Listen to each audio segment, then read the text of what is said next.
Well, good morning. Look what's arrived. Bob's 6-piece tension kit. For 16 quid plus postage, you get a little case, you get 6 tensioners. First impressions, pretty nice, guys. Let's start with the case. Assuming that a few of us have got some of his other products, so I will put it next to him to scale. Straight away, it's not riveted. I mean, does it need to be? It's only little. But it's not riveted, and there is no belt loop on the back. So, whether that's an issue or not, I'm not really sure. But that will take a few more tensioners than the one that comes with it, so I suspect I'll be using that anyway. Yeah, so, you know, your standard Velcro, you got your little pocket, and it comes with, let's get rid of that, 6 tensioners. So, first impressions is, take a look at the end of that, guys. That's a new one on me. Now, I sent a message to Bob. Let's quickly just pull that up. Well, in fact, Donna, a lovely lady who works at Bob's. I'll just keep that there while I find this email, one-handed. And the reply I got, nice reply. The cutaway notch was added as we feel it gives extra grip in the top of the lock. By adding the corner relief, the prybar sits tighter into the corner of the lock, giving it more stability in our opinion. Okay, that's cool. What thickness have we got there? That's the 1.2, so that should fit nicely into here. That way. So yeah, okay. Now, can you guys sort of see how that fits in there? Alright, yeah, no issues with that. This isn't a picking video, so I'm not even going to bother. Or am I? No, let's concentrate on prybars. So, my Bob, 1.2mm. It's not on both sides. Oh, hey, I can't complain, at least it's on one side, but I think it was on both. That would be convenient, because obviously when they're lying down on the ground, they're not automatically all going to land butter side up, shall we say. So 1.2, 1mm and 0.8 of a mil. Again, all beautifully engraved. Look at that. Isn't that lovely? And they've all got this interesting little notch design.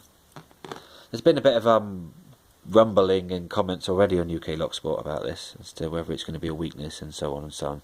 It's a new one on all of us. But, I mean, you know, if you're putting enough strain on your prybar to snap that, then I suspect something's wrong somewhere. And you're going to be needing a load of new picks. So, we've got the curved ones, which was loosely, allegedly, well, you know, Bosnian Bill.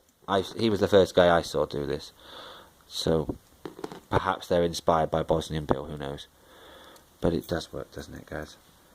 You know, if you've got a lock like this, like any of the Americans and things, and your tension is all the way over here somewhere, it's not that comfortable. So if you can just kind of drag it back and bring it over to your angle, I'd say that's a lot nicer. So that is what these are about. So again, just to repeat, we've got 3 of them in 0.8, 1mm and 1.2 in straight and 3 curved. To put that into perspective, let's compare that against some of the other tensioners that I have. Prybar light and normal prybar. You can see I put a bend in that one at one point.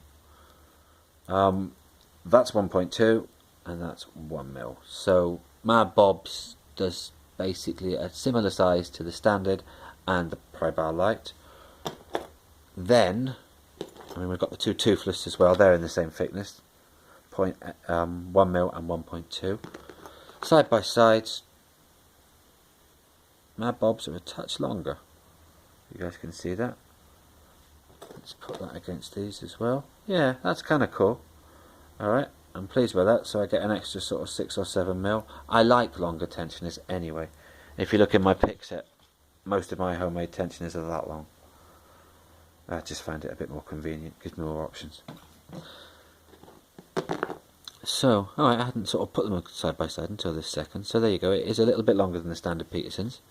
Same thicknesses, plus 2 more different thicknesses. Because obviously we've got the 0.8, which is thinner than the Mad Bob. And for any of us that have already got any of Mad Bob's products, by any of his pick sets, it comes with a 0.6 prybar. So 0.6, 0.8, 1mm and 1.2, I'd say that's going to get you through most circumstances that you need. It's always better to have too small than too large, isn't it? Let's be honest. So that's his original one, and that's the new notch. So if you guys can catch that. So I really like this, guys. I'm not going to waffle too much. I do really like this set. For the money, you get 6 pieces. I think it's brilliant. I can't talk about prybars without showing this one off again. Now this is just above 0.8, but just below a mil, I think. I haven't got my micrometer to hand. This one was from Carlos. This was a homemade jobby. It's a nice length. Again, it's just that little bit longer than the prybars. Compare it up against my bobs.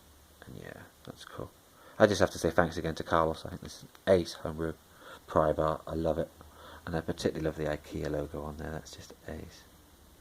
So enough about Carlos. Thanks very much, buddy. Enough about my bobs.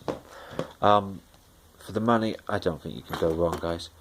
And although it says it's a 6-piece set, I suspect I'm going to be able to fit all of my prybars in there, and that's kind of what I want. It'd be nice to have them all in one place.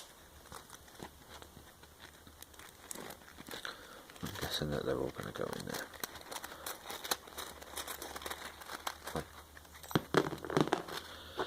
Can't even put bloody tensioners away without dropping them. So anyway, get in there, you pig. 6-piece tensioner, 16 quid, plus postage, plus case. When you consider what else is out there on the market, I don't think there's much competition. So I'm really pleased with that. Yep. Nice, fine, quality product, good value, made in Britain. I don't think you can go wrong. Guys, thanks very much for watching, and take care now.